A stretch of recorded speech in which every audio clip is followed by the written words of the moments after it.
eno yesawa yaffe eya program Kaluma Nywera.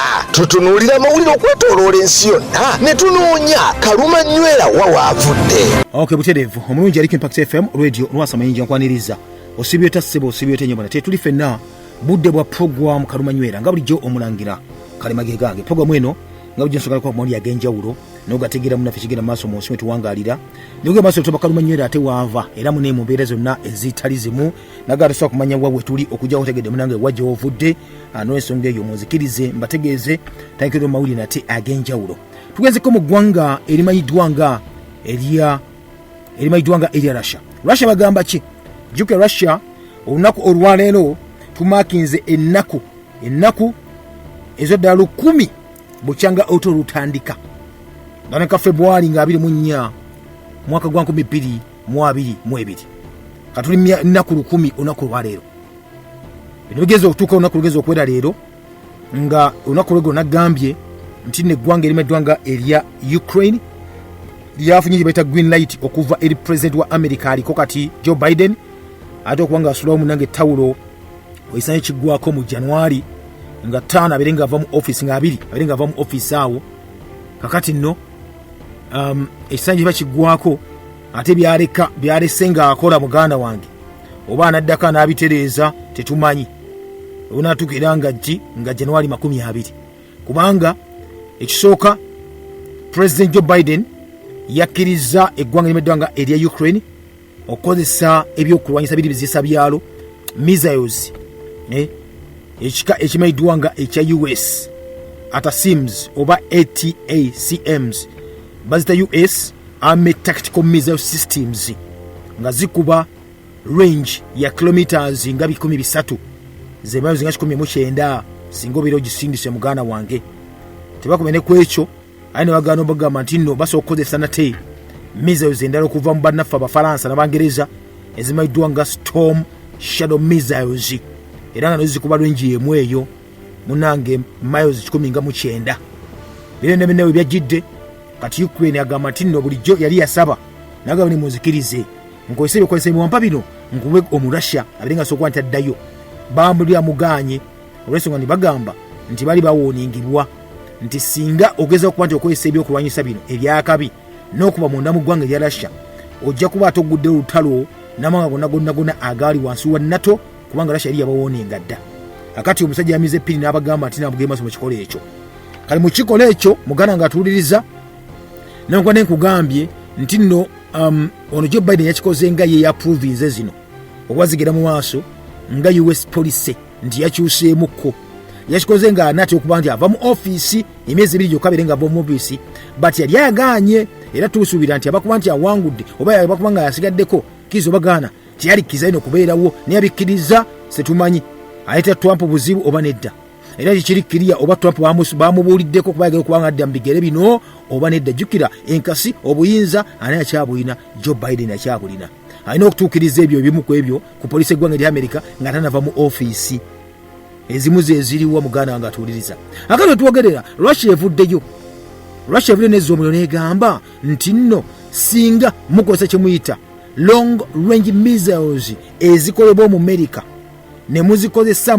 mu Ukraine muwulira kigenda kuvaako oba kigenda kuleeta ekyemuyita an appropriate and tangible response. Tujja kuddamu naffe munza mu kitundu neddamu ng'erabikako ng'ekwatibwako ate nga avunaanyizibwa ate nga yenkanakana kyemunaba mukoze munnange era teyakomye ku ekyo foreign minister yafulumiza statement yeggwanga erya Russia naga such an attack inside Russian territory would represent the direct involvement of the United States and its satellites in hostilities against Russia. Yagambye singa mukola okulumba kwonna munda mu ggwanga erya Russia matwale kitegeeza nti nno eggwanga erya America lyo lennyini n'ebitangaza byalyo biseeta ebisowani byalyo benyigide mu bulumbaganyi ku ggwanga erimeddwanga erya Russia. Kitegeeza kiki munaffe atuliza nti olwo tuba tugenda kuwulira otolunaku bate luggwe kaba kabikkuse muganda wange Joe Biden jukira betwogerako bine nenkwadde nga Russia yaloncha ekibeta full invasion nerumba eggwanga lya Ukraine mwaka wa 2022 but yali so indakta ninga gama temulumba busajja buno nabiki byakulwanyisa ebyo nekyewunyisa Russia yebadde gena maaso ng'erumba era ng'ekuba kibayita infrastructure ebifo binebina ebiyamba Ukraine ng'egena maaso ng'ebikuba ng'ebinafuya saakira bagenda ku lutalo kwandi balwana tebene basinziira kati kino ekyokusalawo America kyekoze mugana wange kidiridde okuba nti nno amajege nnyini kiga nti amajege Russia gade gamaze okwana nawo genyiwa mu maserengeta oba mu bugwanjuba oba region emaidwanga eya Kursk. Jukira eno mu Kursk gye twogerako Ukraine yateekayo kibeeta amaje yali yawamba katundu ako mu territories entonotono era nga kigenda okugambibwa nti neera mu katundu ke kamwako nti era n'amaje aga North Korea agawera ddala omutwalo mulamba ganzo kwandi gatuukayo okuyambako ku maje aga President Vladimir Putin ow'eggwanga erya Russia. Kati ripoota ezimu zigamba nti nno Ukraine nti North Korea yasindika amaje abasirikale basukka mitwalo nga 10 bayambe ku mukulu ono nga ogasse n'ebyokulwanyisa emmundu n'ebizuka biyambe ku munywanyi wa maidwanga Vladimir Putin ow'eggwanga n'emaidwanga erya Russia. Ye President wa Ukraine Volodymyr Zelensky yakirambika lunye n'agamba nti nno nga yeewaana okwewaana George Yavlin ayogera n'agamba nti nno tewajja kubaawo formal announcement yonna eya US deal. Temusuubira we basayinize balagetu basayinize wantu basayinize wano nti America yanzikiriza okukola ebyokulwanyisa okubisa ebyokulwanyisa bino. N'agamba naye the missiles, I quote, the missiles will speak for themselves. Yaga nti nno zino gibayita namuzisa ebyokulwanyisa namuzisa bijja kweyogerera. Temutusaba ndagaano nti President Joe Biden yasayinizeewa n'akukkiriza okwesa ebyokulwanyisa bino. Akono kalimu akono akawaayiro oba kantu ako oli wakyogera kabamu ebintu emirundi ebiri nti America bwate nawe sayinize enzo gone yegana egamba sinalagira ku musajja kubanga sikiina on record. Then Ukraine enzo kwa ya mulumbi ne mugamba nti gwe tofaayo nzikiza bukiriza nze nkube tosayininga wekina ki backfire nze kine backfiringa wange okitegede kamene embeera bwetyo weri bwetyo wetambula ku site eyo gwe munatemu mungi ali ku Impact FM radio Lwasa Mayinja. Ukraine gomunyo okusokera ddala okwakuba nti ekwesa ekibayita zino zibayita missiles z'akabi era yegamba nti nno egenda okwanga ezikozesa mu kyo kimaidwanga ekya Kursk kyewamba. Kati obegenda kuba North Korea abasirikale abaliyo n'aba Russia igwe nange kati ne tulabe kubanga jjukira kyo kiraga nti nno baagala kulaga omusajja ono wa Russia President Putin tasa kwanga wangu olutalo luno mbu ng'ayita mu kibayita amasasi emmundu kubanga nti bo balina emusinga. Wetwogerera Putin akyasirise tannayogera kintu na kimu. Yakoma okwogera mu mwezi gwali gwa mwenda we yagamba nti nno singa Ukraine ekozesa missiles zino ezimuweereddwa Abamerika, Abangereza n'Abafalansa ejja kuba direct participation eya NATO countries mu lutalo. Kyesebo kwa nti ayogera naye olunaku olw'eggulo omwogezi we yavudde n'agamba nti nno the US is adding oil to the fire. Aninga kati agukumamu nti eggwanga lya America limukuba ndiyongera kati amafuta mu muliro kyekiddakaawo guba okukalamusi guti. Nejjukira leero Russia ekasuse kibayita ebizuka bimu kibuga kibaddwanga Odessa nekitta abantu 10 nekituusa abantu abalala basuka mu 5 ne bafuna ebisago ebyenjawulo. Akati nno utolu kyagenda mu maaso eyo okusaiji eyo kawudusikawo mu ggwanga limaddwanga eri abanafu ali Abayisirayiri kyekiri mu Isirayiri nafu atuliza. Bagamba nti nno emmotoka ezitambuza obuyambi eziriko emmere ebikozesebwa eddagala zabbiddwa wali mu Gaza ku weekend mwali gafulumbye leero okusaba ku kitunga ekivunaanyizibwa ku b'obubudamu ekimanyiddwanga UN Agency for Palestinian Refugees kigambye nti nno ku mmotoka 10 ezayingidde emmotoka 97 zaabuze ne badrivers baazo mboni babakaka okuba nti bava ku kibayita ku gunpoint bateekaddeko kibayita mudomu gw'emmundu nagamba muziveeko mangu mutikule ebintu emangu nnyo olwamaze okuyita mu kibayita border wali ku kibayita crossing controlling aba Isirayiri emaiddwanga Kalimu Shalom neyingira mu maserengeta ga Gaza tebazzemu kuba ntibazirabako. Abasirikale bateeze bakase grenades ne zibwatuka emmotoka ne ziyimirira. Era okusinza kwabaddewo baga basajja bazze bambadde masiki nga bakasuka grenades zino. Era commissioner obanafano ba refugees amayiddwa nga General Philippe Lazini n'agamba nti nno tebasobola okuba nti ba-identifyinga bamanya baani abo ababbye emmere eno n'obuyambi. Waba n'agamba nti nno kkiriza obagaana yakyogerako ddala badde bakisuubira nti obudde bwonna tibayita total breakdown eya civil order eyinza okuba nti ejja kubeerawo mu Gaza olw'ensonga nti nno kati bafuuse embeera yafuukira ddala nga yakekwa, emmere tekyalabika, buli omu ayagala mmere kati, ate nga baga Isirayiri yaleganya emmere okuba nti ekyayingirayo. Baga abantu bukadde bubiri bulambirira baagala mmere gye basurvivinga ku mmere buli lunaku ey'obuyambi bino gye bayita aid. Kakati wetwogerera eyo bagibbi kyeza nti enjala eyakuluma abantu bano gw'onookiwulira. Wekijire kino genti amagye ga Isirayiri gali gaanoonkya kye bayita ground offensive mu mambuka. Era nga UN yagaana okugamba nti emmotoka atonnyeza ezirina okuba nti ziyingira mu Gaza omwezi oguwedde olw'ensonga nti olutalo lwali lutandise nga Isirayiri tezikiriza okuba nti eyingira. Era mu neddene ennyingi gye babawa bali maze okuba ne bagibuuka. Katwebuuza ekibuuzo, ani yabbye emmere? Abagaza abayeekera abantu ba bulijjo babbye emmere kuba bagamba abantu ba bulijjo emmere bagyetaaga. Waliwo gangizi zeetaaga emmere. Kati ani yabbye? Gangizi zabbye emmere? Abantu bajjo badde emmere? Bahamasi babbye emmere? Oba abantu ba Isirayiri bennyini abasirikale be babbye emmere nga tebakuba nti etuuka mu bantu bano nga bwe bakikoze okusookera ddala. Okunoonyeza kugenda mu maaso neffe twebuuza ekibuuzo kimu naffe atuwiza Kaluma Nywera avaawa wakati w'Abayudaaya bayite Abayisirayiri mpozi n'Abapalestine bayite Abafirisuuti. Okyali mu program Kaluma Nywera. Okay, butereevu kyali fena naffe atuwuliriza program Kaluma Nywera nga bulijjo omulangira Kalemage gange. Tuyatulina nate that is Kaluma Nywera wava wakati w'Abayudaaya sako mpozi n'Abafirisuuti amayiddwa nga Abafirisuuti bayite Bapalestine mu mbeera bw'etyo. Naye nga munange tukyalaba okuva n'obuddo obw'eddiini gye biva saakya tumanya tuleme kuba tulikirwa munange babiga kasi tutegere byafaayo omanya n'otegeera nogaa nti otono olunaggwa oba teruggwe nogaa oba terunaggwa kyekinaabeerawo oba teruggwe lwaki oyinza n'okudrawinga conclusion n'ogamba nti nno ddala byempuliddeko oba byesina kuba nti empulirako luyinza okuba nti luli awo bwetyo bwe lutyo. Naye muganda wange ebyaddala naggamba nti n'Abayudaaya bano etwogerako saaka Abapalestine nga ekitundu munange bwe kyali bwe kityo akati nno bakola ebyaddala byali nga Bwakabaka Obwakabaka nagano obabeera bwali baamiribwa dda nga bwavaawo. Era kati wetwogerera abatwala Obwakabaka abali Obwakabaka babayita Abaroma. So Obwakabaka ba Roma kiyite Roman Empire kati yetwala munange obutuntulu gonna ogwo ogwalimu ne kibayita Yuda oba Judea obonzo giyitanga Isirayiri olunaku olwaleero. Akati nno Abayudaaya baali awo kazeza no baamirirwa era bali awo kati bakolanga balinga bwe tugala nti nno munange ofuuse oyinza okuba oli muddu oyinza okuba oli mukozi oba subject owa kabaka. So bakabaka aba Roma bayitibwa emperors.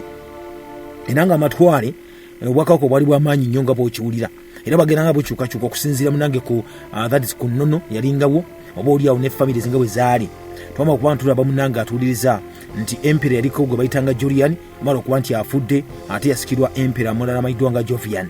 Ono Julian ekisooka bawunga nti yalinga last pagan emperor eyali munanga akkiriza mu kibayita eddiini ez'enjawulo bakatonda abangi si ddiini bali bakatonda abangi era nga ye agamba nti yali yakyawo nkibayita munanga obukristaayo nga yabukyayira ddala olw'ensonga nti nno bwavaayo ne bugamba nti nno eddiini zonna zaabali endala baali tebazikkiririzaamu kubanga balina bakatonda ab'enjawulo. Jjukira nti nno Abagriiki saka Abaroma balina bakatonda bayitirivu nnyo basukka ndooza mu 12 balina 12 abasooka then ne bagenda naawe 12 ne bazaala ate abaana.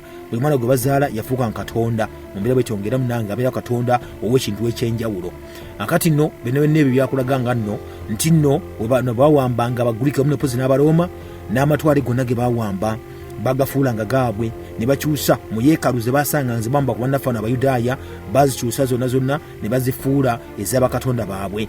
Kati bagamba bakakanga n'abantu bw'otakkiriza mu gundi mu ddiini yaabwe oba mu nzikiriza yaabwe kkiriza obagaana walina either okufa oba alina okukola ng'omuddu oba okuwanika okuba nti ogenda oli wansi waabwe. Kale ne munnaffe bigenda mu maaso Abayudaaya bo balina okuba nti bakkakkana. Twalaba ekiseera ekimanyiddwa nga ekya kuba Abakristo bagenda okujja bajja mu biseera ebya kabaka amayiddwa nga Bakerode mu Bwakabaka obwo. naye akati batukwesa ne babeera nga baali batuuse nga balina kye batuuseeko nti empera bwe yajjanga ng'alina kye bayita ayagala nnyo ng'alaba asooka n'ageraageranya n'alaba ensinza bw'ebeera so abamu bagamba nga katonda w'abannaffe bano abakristaayo yali w'amaanyi bamusaba n'atuukiriza abalala nga bagamba katonda abayudaaya nabo yali w'amaanyi naye nga bano tebakkaanya kubanga abakristaayo bagenda okujja inipule okutandikawo obukristaayo basanga already abayudaaya bano nga balina ensinza yaabwe n'enzikiriza yaabwe gye bagamba nga lyenzikiriza yaani ey'abajjajja baabwe Aburahamu, Isaaka, Yakobo jangu ne Moses emayiddwa nga Tora eyo gye bakkirizangamu bagamba na katonda omu tagattibwawo takola ki ate nengira abakristaayo bajja ne bagamba nti bo munange bazaliddwa omwana Yesu azze mwana wa Katonda. Ekyo kyabaawulira ddala akati wekibaawula kyalaga nti abakristaayo batandika okukola ki kye bayita okukyawa n'okusosola abayudaaya. Okitegedde? Because omuyudaaya agambye sikkiriza naki kyogamba nti Yesu mwana wa Katonda. Kati ate mu bwakabaka bali mu kuba nibayomberamu mwe muli obwakabaka buno obuli mu bakatonda abangi. Kati Constantine yali yafuuka omukristaayo yafa kufuusa omukristaayo yali nga abatiitiibizza awadde emirimu basomye bakola ebintu ebyenjawulo. Kati ate Emperial abaddawo bano abaana bo abamu nga tebabyidiiko era batono abaali jasa abakristaayo. Akati wesanga ndi mu kiseera ekyo tulaba Julian agenda okuwamba okufuuka kabaka oba Emperial wa banafana aba Roma obwakabaka ba Roma abono nga ye owedde nga ye ayagala nnyo yakyawa kye bayita abakristaayo kubanga bali bateekenza ova buli kimu ate nga bebasinga okuba nti bakola ki babalaba bubi. Olw'ensonga nti Julian yali yasomesebwa Constantius nga musomesa baliba yamugamba musomese abagreek bamusomesa n'abaroma kanabeera nga enjigiriza gyayigirizibwa yonna eri mu kibayita bakatonda bali abangi bebayitanga ba pagans oba pagan worshipping. Kanabeera nga afuuse Emperial kiriza obagaana naye n'okubanga omupiira agusamba aguzawuwe. Kati yagamba nti balina mu kakwate bo n'abaki n'abayudaaya kubanga bano bonna baali tebazeekwata n'abakristaayo. Ye n'agamba nti kisooka ofundako n'omuyudaaya kubanga omuyudaaya alina katonda we gwakkiririzaamu omu bw'ati nga ennono obuwangwa byonna bibye sacrifice sadaka zibawaayo zonna ziri bwabwe. Kanona agamba naffe tuzifaanaganya kubanga naffe tulina buli kisi tulina bakatonda baffe mwena katonda we era gwasaddaakira gwakola ki kalimane kibafaanaganyaamu. Kati nayagala okusuppressing okunyigiriza kibayita abakristaayo n'atiitiibya ate ayagala okutiitiibya ate abayudaaya era n'asuubiza abayudaaya kubanga biseera bya Constantius owokubiri bali munanga abayudaaya bano bali banyigirizibwa nga abakristaayo bali ku toopu kubanga ne tempo zonna bali bazisanyaawo nga bazikyusa ezimu. Kati onagamba alangirira nti okwagala okunyigiriza abakristaayo yennyini agenda kubanga akola ki addamu okuba nti abazimbira kye bayita tempo ez'enjawulo abayudaaya then n'aweera emirimu gyonna okuba nti Yesu akuyita mu gavumenti ye mu mbeera bw'ekyo. Akati jasa okwanguyako okulaga ebyo kye twogerako munanga tuwiza akaseera kano kennyini. Jovian nga okimanyi nno Julian afa ate asikirwani Jovian waafa batandika kye bayita kikuwajjukira bali bagenda maaso kuba ni balwanagana. Mu kulwanagana okwo ono yawerekeranga okuba nti kibayita campaign ez'enjawulo nga Mesopotamia okuba ni bagenda balwanyisa bakabaka ab'enjawulo era waliwo kabaka w'abantu abayiddwa nga Abasanidi gwe bayitanga Shapuru owokubiri yagala okuba nti alumba eyo gye yafiira omuto omayiddwa nga Olwasamala.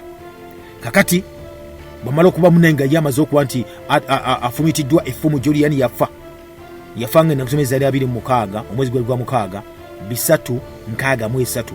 Kati Jovian ekintu akikwatamu ng'afuuse Emperial era nga amaze okuba nti ye munange alinnye ku ntebe oba ku nkasi atandika okulitwita enjuka ya Julian ono yali ataza okuba nti ye adduka ng'agwambadde talina maanyi kubanga ojjukira n'oli Julian yennyini bagenda omutta nga adduka agenda. Kakati no Jovian yagamba atajja yekukkiriza munne kubanga atwala ate okufa kw'oli mbwakola revenge akole ki naganya yadduka n'awanika. Kali bali bagenda okuba nti balumba bonna obwakabaka eno omayiddwa nga Abaperusi ne bufuna ekibuyita amaanyi.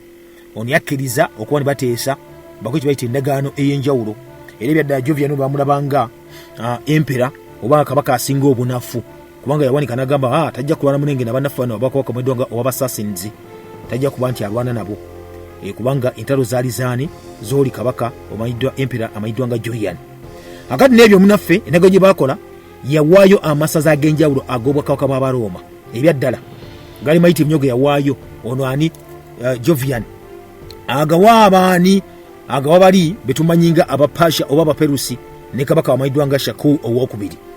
Era kyanyiiza nnyo abantu netuuka n'eno mu kibayita mu Armenia obwakabaka bwa Armenia nawo n'awaayo amasaza gaawe tunutunu ebyaliwo byonna saako n'ebibuga eby'enjawulo ne babitwala force bamunyiigira naye tulina kyakkola kubanga kabaka munanga alaze nti ye munafu nnyo ate gwe n'okola ki ye amaze okuba nti alangirira ekyo era kigali tina amagye gonna aga Jovian saako naye yennyini mune bamaca ne bagenda mu kimu ekimanyiddwa nga ekya Nisibisis ne babeera eyo era abantu bagenda okuwulira muganda nga atuwuliriza nti no n'ekibuga ekyo nakyo amaze okuba nti akitunda era kyebakola baga nti babaddeyo ennaku 3 zokka okukitambula okuba nibakivaamu oba si ki amagye agaba Sassanids gajja okuba nigakola ki gateekingova gabakube gabatwale Uganda bakutta era munanga abasinga obungi batoloka ne badduka emisini bagenda mu exile.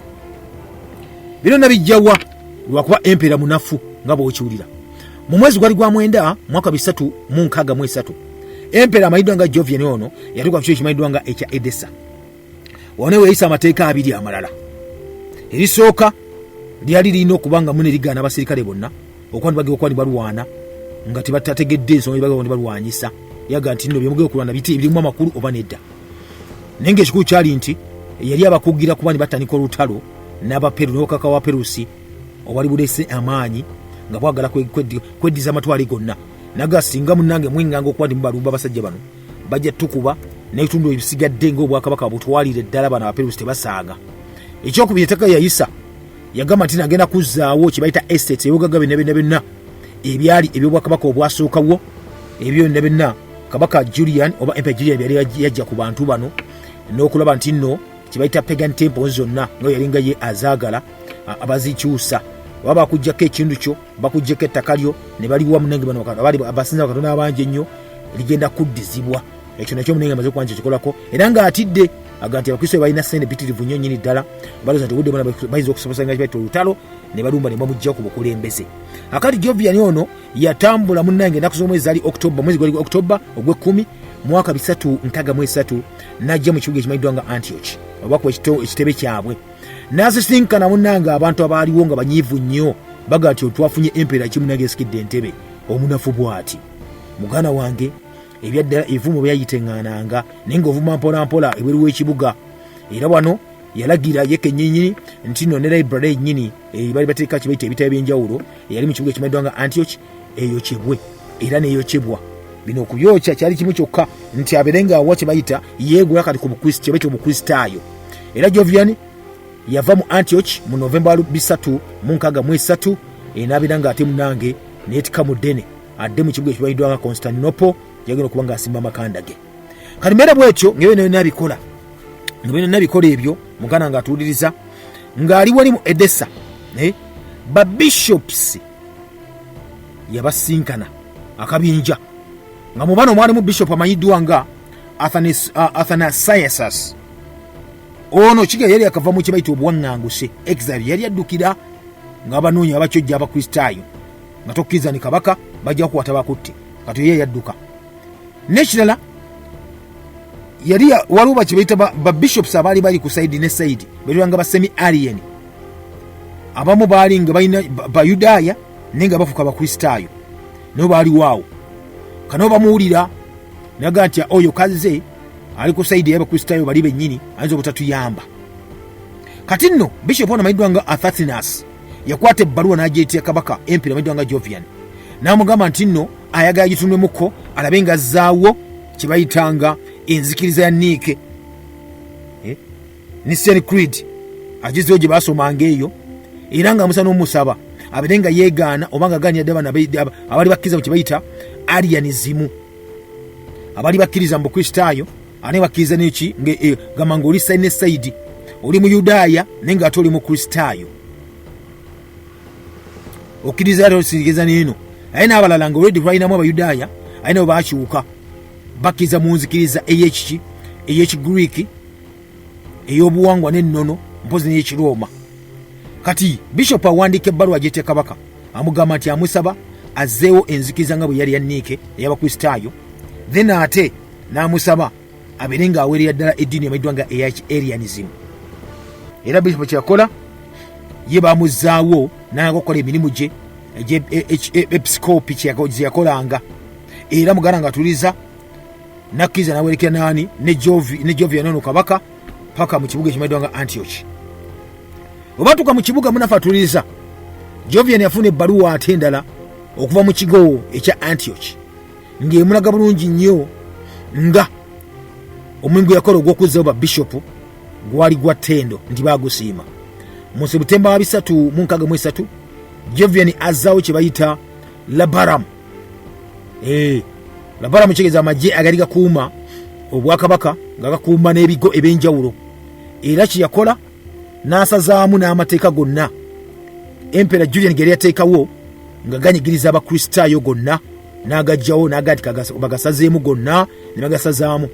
Jjukira amateeka ago omukristaayo tokkirizibwa kuba nti olw'okuba olina ssente wasoma nti okozesa ate omuyudaaya omuntu ali mukristaayo mukozese ng'omuddu nga tomusasula nga musasuse ne butini nnyo. Byogena amateeka yagasazaamu n'agaana okugamba naye kye yakola ate teyaggalawo tempo ba yeekaalu ez'abaana abasajja bali basinza bakatonda abangi teyaziggalawo gye bayita pagan temples. Kuga newankubadde yagamba nti yasizaamu amateeka aganyigiriza abakristaayo naye teyanyigiriza era batali bakristaayo abakkiriza mu katonda bati tebakola kiti yabanyigiriza. Era mu kaseera kenyina kwe kuyisa etteeka kibayita etteeka ery'ekisonyiwo, edict of tolerance oba toleration. N'agamba nti erina okukola ku bantu bonna ab'omu bwakabaka. N'agamba nti akituddemu ati naye ekyasooka yasooka n'aweera obufuusa, n'aweera ne muno bagamba nti no magic eze bakola waliwo obufuusa buno n'obulaguzi n'abuweera. N'agamba nti sijja kuba nti mbyetaaga.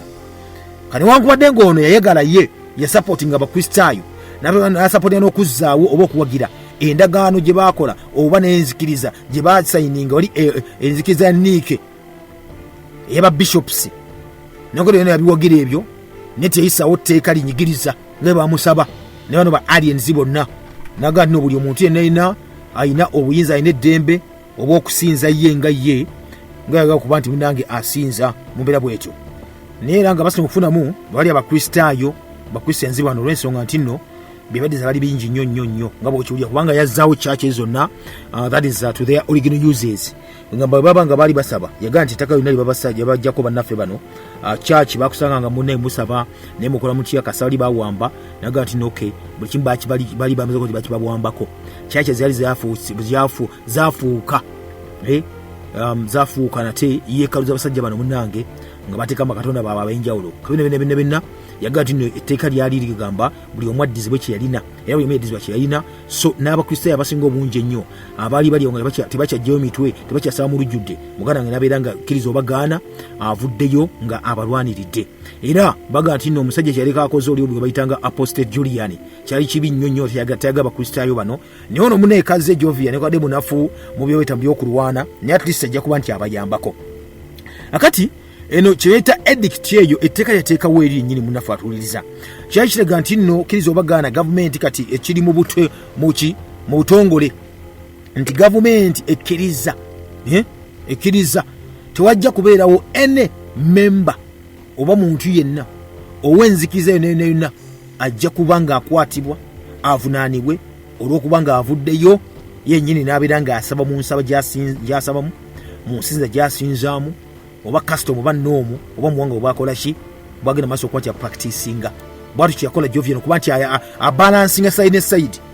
Era nga maze okuba ng'akyogebwa akyo agamba nti nno everyone was free to practice all religions including paganism.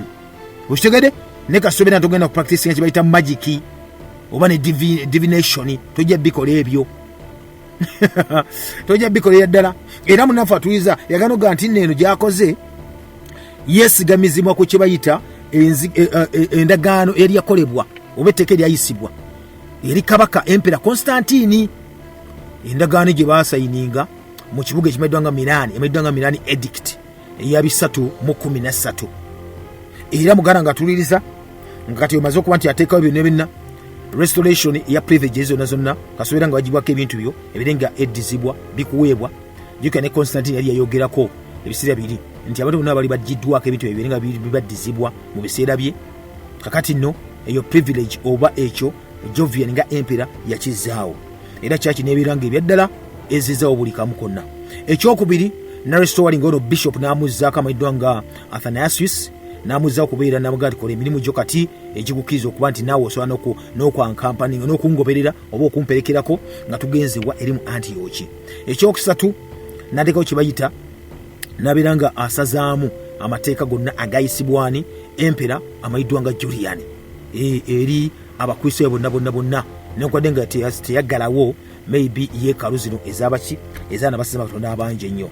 Then ekirala ekyokuba nti yakkiriza naga nti wali tabbo nsapoti nze binene mwayisa nga bishops batudde mwaka gwa 325 eri mu kibayita ne bayisa kibayita mu council ya Nesia obayisa Nesian Creed eyo naga bino sina tabbo n'ekimu n'akeddagala newankubadde ate bye munsabye okugamba nti nno ne bali ba aliens oba abasinza abakatonda balabanje ennyo bomba were sijja kubanga nkikola ekyo kubanga bayita ba African bishops abenjawulo bonna abaali bali mukwandi balwanagana kusayina bategeragana ne batuula wali mu kigo ekimayiddwa nga ekya Nesiya council n'etuula ya bishops abo. Akati ebyavaamu byonna muganda wange byali biraga nti no bali bakkiriza nti bagenda kuba basinza Yesu atya omu era ne bateeka ne batikola n'endagaano eyo banzikiriza emayiddwa nga eyaniike bonna ne basalawo batyo. Naye kati waliwo bwebaddamu backslidinga waliwo bano abaaki betuyita ba aliens abasigalira nga bo Bayudaaya kyokka nga ate bakristaayo abamu ate nga bagatta ate nga bagatta enzikiriza y'Ekirooma kubanga bakawukali bubatwala mu biseera ebyo. Akati yagamba nabo tajja bakwatako nabo buli omu akole ki ayina eddembe ery'okusinza. Tuluka mu Desemba wa 363 Emperial Jovian yali munange kuki ekimayiddwa nga Ancrane yavaayo n'alangira mutabani we omulenzi bw'ati obayitanga Valentinius n'agamba nti nno amuwadde kibayita okuba kanso oba konso oyinza okubeera nga mukulu wa gavumenti obanga amuwadde nogaa nti nno omwana gwe nfugiraako wano ojja onfugirako wano okyali mwana muto ne tufuge ffembi mu ntebe nga ofuga wano nsobola okutuma egi n'ogenda kati amuwadde ekitiibwa ekyo munange head of government mu somewhere. Akati bwe yali ng'aveeyo n'esitula agende mu Constantinople mu kitundu gye yalina okuba nti agenda Constantinople eyo mu kibuga gye baatuulanga ekyali ekibuga ekibayita ekibuga ekikulu kati balina okuba nti banne bakitwala ekintu kyabwe. Munnange ekyewuunyisa musajja mukulu ono baba bali mu lugendo bagenda e Constantinople n'asangibwa ng'afudde mu tenti ye wali mu Darastana balinga mu makkati g'olugendo nga bava wali mu Anklia ne Nisiya ng'ennaku z'omwezi 17 omwezi gwali gwakubiri omwaka 364. Okufa kwe ebyaddala tebakunoonyereza nakko nnyo kiri awo olw'ensonga nti nno bagamba nti ayinza okuba omusajja ono yagenda mu maaso n'afuna okuziira n'omukka gwe bagawo gwali ogw'obutwa bali nga yeebase mu kigaali kye bali maze okuba nti balongoosa nga bakikuba langi kati langi baga nti yali mbi nnyo kati mukwebako okwo ayinza okuba omusajja kuba nti yakola kyeyitirawo mu kirooto mu buliri oba mu tulo n'afa. Ono munnange yafanga n'emyaka 33 gy'obukulu yali muvubuka muto Jovian ono era yaziikibwa wali mu church gye bayitanga Church of the Holy Apostles mu Constantinople omwamba gwaddizibwayo ne baguziika eyo. Era ono muganda ng'atuliriza olwo entebe ng'agiresse nga bamuzaayo mu mbeera bwetyo. Kakati nno abamusikira baali baani yalina baganda be babiri naga nti omwana ono omuto ayinza obutakimala kintu kyayinza obutakikola ki obutakitwala nga kikulu nejjukira yali yamuwadde already ng'atandika okuba nga amutiitiibizza omwana Valentinius nga balowooza niyage okubeera ani Emperial nate omupya. Yali baganda babiri asooka bamuyitanga Valentinian asooka then omulala bamuyitanga Valens bali baganda be. Kakati bano muganda ng'atuwuliriza nga Jovian amaze okuba nti afa bw'ati kigambibwa nti nno bano baga nti ffe tuli mu musaayi n'omwana yekka asigaddewo owa Jovian gwe bayitanga Valentinius ekyaddiya muganda ng'atuwuliriza ono kiga nti bamupangira olukwe ne bamugyamu amaaso ne gabeera nga takyasobola kulaba, afuuse muzibe. Ne bakiraba nti nno bamugye konna kakwate ak'okwagala okuba nti munnange entebe oba namulondo agyeddiza, ate n'ofugaani nga munnange oli muzibe. Bakikola mu kyama naye kyategerekeka ebyaddala, kubanga ne mukyala wa yali empera wa Jovian gwe bayitanga Charito naye yabeera mu kutya ennaku zonna ez'obulamu bwe, agati nno abakoze ekikolwa kiri eky'okutta mutabani wa amaaso ne bayinza okuddira obulamu bwe ne babunona, kubanga yali asobola okuba nti nange naye yenywereza ku ntebe naga kanfuge mu kifo kya bba wange nga nnabakyalo bana nga nnabagereka. Akati bano abalenzi ababiri Valentinian asookera ddala ne Valens be basigaddewo ng'abali mu kilayini erina okuba ng'etwala kibayita Obwakabaka. Batwala ne bagamba nti nno munne kati entebe yinezze akasakaze tugenda gabana Obwakabaka buno obwaguga bwaki bwa Roman Empire. Mugarange akati amawulire gamaze kuba gatuuka ag'okufa kwani okwa Julian ng'okitegedde bulungi nnyo. Campaign juke yali ng'atandise ye nga ye okuba nti alumba Obwakabaka obwa Perusi, amagye agamaddwa nga ag'Abasasanizi. Era jjukira owamala okuba nti afa balanga Jovian okuba nga empera. Jovian gwe balangirira yali munafu oli gwe bagamba, kubanga yakkiriza ne basayininga endagaano ezaali ate munange ezaali so humiliating, ezaali zibaze emabega. Era naye kyaddira mugala nga atuliza kwe kuba nti naye okuba yali munafu nnyo newankwadde yakola ebintu eby'enjawulo, naye engeri gye yafaamu tiyategerekeka, mysterious ne bwatyo. Bamusanga agudde mu kigali afudde agamba nti yinza okuba langi yamusse ensonga bweyito, naye nga kigamba nti nno naye olwo naye ayinza okuba bamugjawo n'ensonga yali kabaka nga mutono nnyo, bali nga bakikwatamuko abalala. Akati nga amaze okuba nti afa mu mbeera bwe tetegerekeka, muganda natuliza nga nakutuuka mu kibuga ekimaddala Constantinople. Meeting yatuula, meeting bwetuula ey'abakozi ba gavumenti saako n'abasirikale. Meeting eyo yatuula mu kibuga ekimaddwa nga ekya Nisia okulonda ani agenda okubeera empera nate omupya. Jjukira tulina abooluganda babiri bo baliwo okuba ndi bakubiriza naye ng'ate ekintu bakyagala, kubanga olwedde bassa omwana omuto basigaddewo bombiriri. Ne meeting etuula, meeting olwokubanga etuula muganda ng'atuuliriza omusajja gwe bayitanga Salutius. Ono yali omukoba generali abali abakabe, yali yagaana okutuula mu kye bayita baali bamulonza abasirikale nti we gwe bw'otukulembera n'agaana naga nti mu biseera by'aba Julian. Era Jovian bw'afa era ne bamu approach ne bamubuuza ne bamuga nti owaayi lwaki enti bintu ogitwala n'obeera ng'otugize otugyeko omugugu ofuke empera ffe omupya.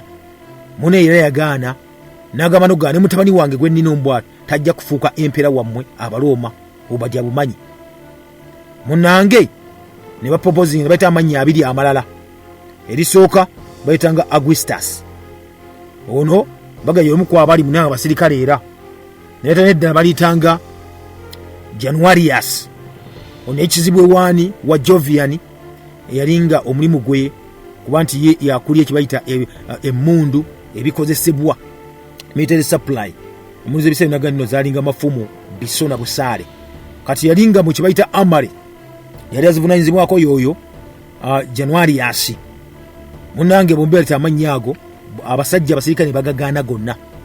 Ono amayiddwa nga Equitius, kiga yali too rough ate ngera baga tasobola kubanga afuga. Ate Januarius ono baga nti ye yali wala nnyo tasobola kubanga avaayo ajja afuge. Naga nti nno ng'omuntu gagamba nti nno omusajja ali qualified, betaaga omuntu nga waali ali qualified, alina amaanyi, amagye gamukkiririzaamu, ojja okuba tukola ki twagalira ddala. Era muganda nga tuliza mu kaseera kennyini ako abali batudde mu lukiiko gamba nti nno naye owaayi omuntu gwe tulaba abadde muganda w'oli omugenzi gutabanga Valentinian yalinga yalimu nga amaanyi, yalina amaanyi. Era kye baakola munaffe atuliriza ne basindika ababaka okugenda okumutegeeza eri gye yali mu kibitu ekimanyiddwa nga ekya Ankira gye yafiira oli Jovian nga jjuke yali mu lugendo. Batumyani Valentinian ne bamutumya bamugaa nti nno wange tuyizire gwoyinza okuba nga osikira muganda gwo. Nejjukira alina muganda we bamaze okuba bateeseza bo nga bo obudde bonna ne batawa wa kabaka bajja bo lwanira butwe kuba bali babwagala batuuka n'okutta omwana wa kabaka omu yekka bw'ati gwe badde bamugyamu amaaso naye talaba. Munnange Valentinian ono bamutegeeza era bamutegeeza akkiriza ng'ennaku 26 February 364 akkiriza nti nzikiriza okubakulembera era yimirira mu maaso g'abasirikale n'agamba nti nno nze nga nzikiriza okuba nti ngenda kubeera empera wammwe mbategeeza temweza okuba nti mulwayotinga mwegugunga n'agamba mwegugunga tujja kukozesa buli kimu kyonna ekyo kisoboka okuba tubakakkanya n'abantu bonna bali okuba bali lwoyo. Valentinian nino gwe twogera ku nafe atuliza era yakakasa n'okukakasa n'agamba nti n'amajeege ebyaddala ge gali gasinga n'olw'ensonga eyo n'agamba amagye temweraliikirira kyemwagala kyonna kyonna nga nja kukibawa kubanga mbatwalanga ekintu ekyamakulu ennyo. Muganda nga atuliriza yagamba nti nno ye nga ye tali ngabana na ntebe na muntu yenna mulala okujjako muganda we yekka amayiddwa nga Valens. Era ogezaawo okuba nti munnange bajjawo kye bayita enjawukana zonna n'oyo yagala okuba nti maybe obwakabaka kali bunene nnyo ng'ayinza obutabusobola.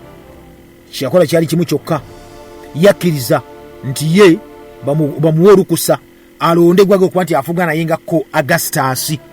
Na Augustus egeeza nate omukulembeze afuuse obudde bonna ng'afuuka empera. Kati agamba nti no bamukkirize yeerondere. Kyo kyali kitegeeza nti no kkiriza obagaana abantu balijjo balina okuba nti bamusanyukirako olw'okuba yaleese idea eno ng'alina okulonda omuntu akuba nga protectinga oba ng'akuuma ebigendwa byabwe ne interest zaabwe. Munnanga atuuliriza Valentinian ono kye yakola yalonda muganda wamayiddwa nga Valens mu kibuga ekimayiddwa nga Constantinople ng'ennaku 28 omwezi ogwokusatu omwaka 364. Era munnaffe atuuliriza bino yabikola ne waliwo abamuwakanya abava eri mu Dagalifas ne bamuwakanya bagamba nno lwaki akikola kino lwaki yeeronedde omuntu. Munnange eyaddirira Valens kitegeeza nti nno bagenda okulondebwa ekimuga ekyamuwakanya yali just awulirira nnyo muganda we kubanga yali muto nga ate muganda mukulu. Kati nga brother kyako bakiriza obugaana nawe omuto kyo olina okuba nti okoba. Era ekiseera ekyasigalya mu 364 bakimala bali mukuba balonda kati abantu egokuba bafuga nabo abasirikale mu administration bwati mpola mpola. Era muganda nga atuuliriza kigambibwa nti no mu kiseera ekyennyini bagamba nti no bagala kulistowalinga kye bayita Christianity ne baminisita bonna abaali balondebwa Julian ne bagobebwa mu kuswala okwenjawulo kubanga jjukira jjo byali tanakuba nti abagoba tanakuba nga yenywereza mu buyinza naye nga yalika akoze amateeka baza amateeka.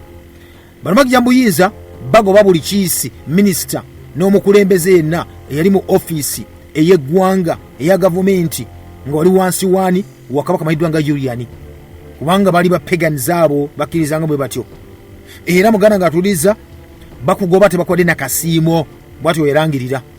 Ye n'agamba nti nno tebakwalifyinga kuba nti bagenda kibayita modern authorities.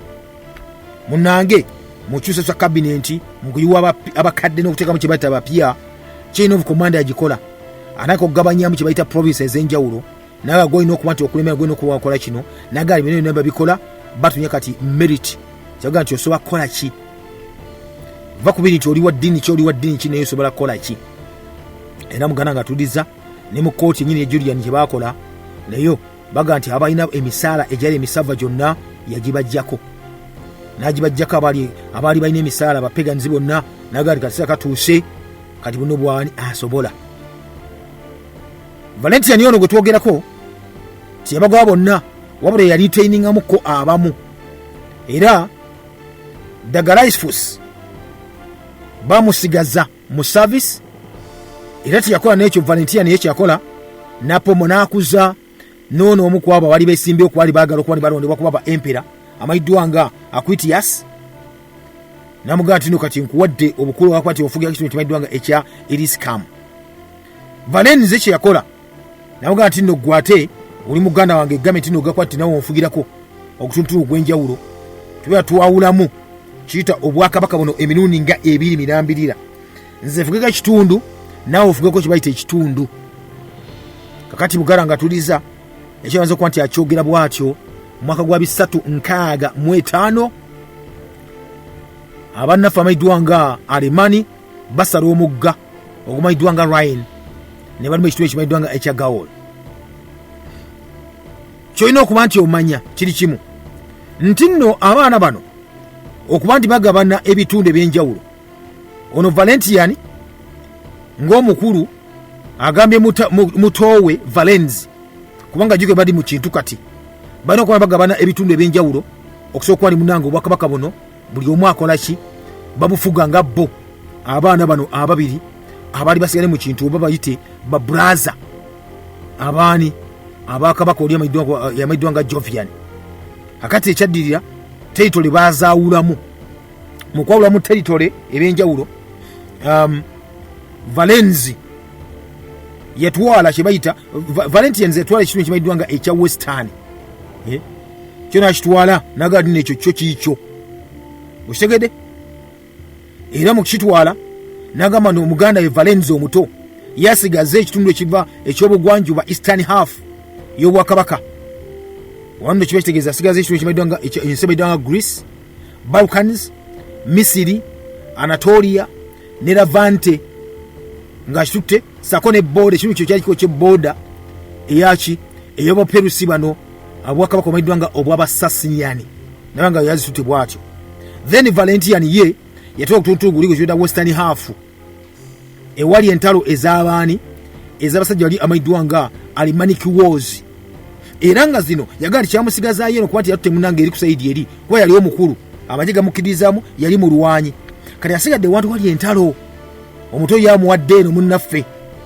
Kakati naawe twali nagala n'ekibuga era ekibuga engeri gye babigabanamu yabigabanamu naffe atuliza abooluganda bano bombiriri bateeka ebitebe byabwe ku bibuga Constantinople wali mpozi ne Medioram oba giyite nga Mirani oba kuba kibayita ebitebe byabwe buli omu ng'alinako waafugira. Kakati Valentinian ono ng'agenda mu maaso okuba nti ye mukulu asigadde wa? Asigadde ku sayidi eriko kyebayita nate abaali abayeekera amayiddwa nga aba Alemani bakuwosinga Rhine bayingira mu gawu ebimu ku ebitundu yali ng'agenda mu maaso okuba nti atwala oba ng'afuga munnange afungizaga nti nekijja kijje katutandikiraawo. Batandika okuba ne balwana munnaffe atuwuliriza. Abamu ku abo bali abalwanyi bamwitanga Procopius, naye ku sayidi eri bwawulira nti ono atandise eno n'eri Procopius atandika naye okola ki olulwanagana okulumba Valens eri mu buvanjuba mu Eastern region. Akati Valentinian afuna amawulire nti owe wakitegedde ku sayidi zonna ayo kabakulumbye afuna amawulire nga 1 Novemba 365 wali ng'ali mu lugendo agende Paris. Bawulira amawulire nti noke ewaka gy'abadde ava bamulumbye aba Aleman, then ate n'eri wa muganda we Valens Procopius alumbye nasooka asibwamu kko bw'ati nagange nakola ntya kyeyakola nali asajja be yakuza Dagalaifas n'amusindika alwane n'aba Aleman eri mu Western gye yava ewaka. Then ye n'agamba nti oke ne kagende asooka ayambe ku muganda we mutoowe eri mu kibayita obuvanjuba ayambe ku muto amayiddwa nga Valens. Era nga amaze okufuna kibayita munanga mulye gonna gonna nga bamaze omukansolinga bulungi nnyo munenge yolekera ebibuga ebyenjawulo alanga okuba nga agenda alabe nga baprotectinga kibayita ebibuga ebyenjawulo. Era gwalese wali mugawu yakikoze yena nga tino gwesigalaawo obere nga olwanyisa kibayita bano amayiddwa nga ba Aleman. So yena ayongera nakkirya wansi kyo kimayiddwa nga ekya Drocotram. Yana asinga ne bagenerals babijjanero babiri abenjawulo bagenos mu magye waliko general amayiddwa nga Charieto oligwe yakuza saako ne general amayiddwa nga Severianus nabagano bano bagenda bamukwatiyeko kwabo ba invaders bona bali maze kwali balumba kibayita Obwakabaka bwe. Bajeno bombi bano bombi mnafa tuliza bakubibwa bubi nnyo era ne battibwa. Dagalaifas boyati bano babasse natwala ebifo byabwe magwa 3 mu 6 naye munene teyamalako omusajja bwali bw'amaanyi nnyo. Era munaffe kapeni ngazigenda maaso kulangalo kyagenda mu maaso Ondagaliafus naye yakyusibwa ne bamuteekako jeno omulala amayiddwa nga Jovinus okuva nate era mu magye aga Valentinian. Era muganda wange ng'entalo zigenda maaso bakyazirwana mpola mpola ku bugogo mayiddwanga ogwa Meus. Jovinas ono yalwana era nawangula olutalo ng'alwanyisa bana mayiddwanga aba Aleman okuya nayo kibe kimayiddwanga ekya Sharon.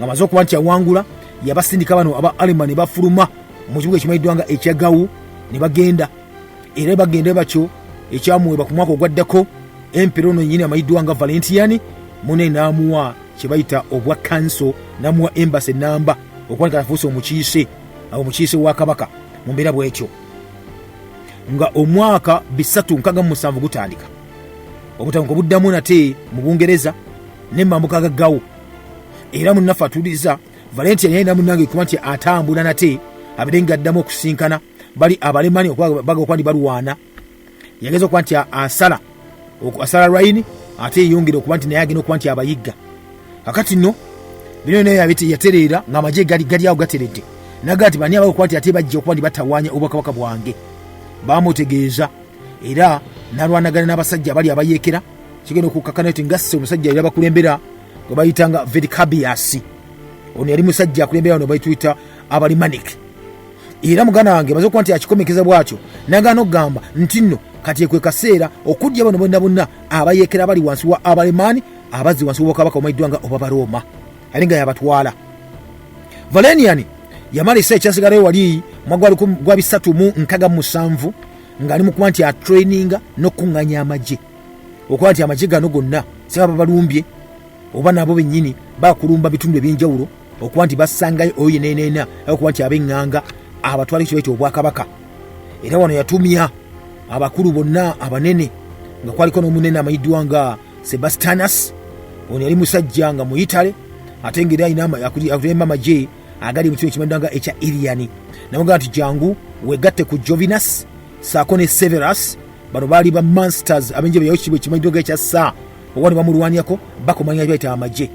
Era mu mwaka gwa 368 Valentinian ono gwe twogerako Emperial munange yadya mutabali we emyaka 8 gyokka gubayitanga Gratian ye n'amukwata wamu n'amagye ne basala Rhine ne bayingira ne mugogo mayiddwanga ogwa Maine ne bayingira ate mu matwale agabano asajja mayiddwanga aba Emaniki nga matwale kyagagaza abakube agabiri wansiwe. Era wano munnaffe mu kuyingira tebasanga resistance yonna kubanga ina amagye mangi nnyo era mu kutuukawo batuka mu bitundu bali bano bakweka emmere era ne baginyaga ne basooka bookya buli kimu kye baasanga wonna. Finally Valentinian n'alwana ne bano bonna n'alwana abo abasajja amayiddwanga aba Alemani ku lutalo lumayiddwanga olwa Solicinium. Era ekyaddi muganda nga tuliza Abaroma wansi wa Valentinian ono bawangula newankubadde nga of course nabo bafunamu bakasualties bayitirivu nnyo obusajja tebwali bwangu mu mbeera bw'ekyo. Waliwo emirembe gy'ekiseera egyatukibwako era Valentinian nga Emperial n'akoma ekitundu ekimayiddwanga ekya Tyre mu biseera mwaka 369 Valentinian yalagira wabeerewo kibayita okweteekateeka mbu singa obusajja bwa butulumbye tuneeteesa tutya. Yalagira bazimbe kibayita ekisenge sinzigu kyogwa kibayambako okwetoola omugogo mayiddwanga Rhine gwonna ne ku njegwege z'omugogo. Era muganda nga yabalagira ne basooka bazimba ebisenge biri ebyakabi okwetoola Rhine ng'obeera eri n'olengera ne ku nsozi zonna ezaalingawo naga muzimbe eyo sakyo omuntu asobola okuba ng'alengerawo ne tulaba ne banga zitawa zaffe zinaakozesebwa okuba tukola ki twetegera kibayita omulabe. Era muganda ng'atuuliriza ebyaddirira baba bakyazimba emiringo gye bagamba n'ebizimbe wamu n'ebisenge abayeekera ba Alemani kye bakola ne balumba nabo ne babikuba ne babisaanyaawo. Mwaka gwa 307 abayeekera abalala aba Saxons nabo ne banako okuba battuka nate ne balumba mamuka gaggawo. Wekigira kino munnaffe atuliza omusajja ono Empire kye yakola n'alagira ku bajenerali abamu Severus aberenga munanga ajja aberenga amuyambako. Mu kaseera kennyini ako bagenda okuba nti okwanaga kugera mu maaso ne batwala ku mmeeza sayine sayizi zonna zeekuba ne batwala ku mmeeza ne basooka bakkaanya tewakola tutya ne bakkaanya Abasaxons ne bakkiriza okuwaayo abamu ku abo abasajja abaali abatontono bali fit okuba basooka ne balwana mu kibayita olutalo olumayiddwanga olw'Abaroma naga ati naffe kasamutuwa abasana tulwanirako tuwabakiza okuba musooka muyitawo ogende ewammwe gye mwakwaki gye mwava. Babakkirizawo ekyo kabaka akkiriza ekyo Valentinian sasa bayitewo bagende kuba bali basajja kuti omugga gonna bagusazeeko bazibeko n'ebisenge nakandi babikola n'ebigwa ne bakkiriza abaloma okuba ne bakkiriza bano abasajja okuba ne bayitawo kugenda ewaabwe bayitawo bati bapa abaloma ne babambushinga ne bakuba ne basaanyaawo bonna ne jeebo ne balisaanyaawo lyonna. Teeza Valentinian ono tiyakuuma kirowoozo kye oba tiyakuuma kisuubizo kye kyeyasuubiza abayeekera bano. Munnange tiyakoma okwo n'agamba nti kati akaseera kazze amaze okuba akabadde kage okuba nikayita nti genda mu maaso birenge okuperereza abantu ab'enjawulo sakita tuwenyereza mu buyinza onooperereza ani asookera ddala muperereze bwageza okwaja okuba nti asumagira mukube mutte nga bakoze bali amayiddwanga bano amayiddwanga aba Alemani. Ekyedi mundefu kyali ki bani byali okuba nti aperereza obudde bwatusaako busazi tusekente onaku wandako nga bujjo Omulangira Kalemage gange mbe bulungi mweraba.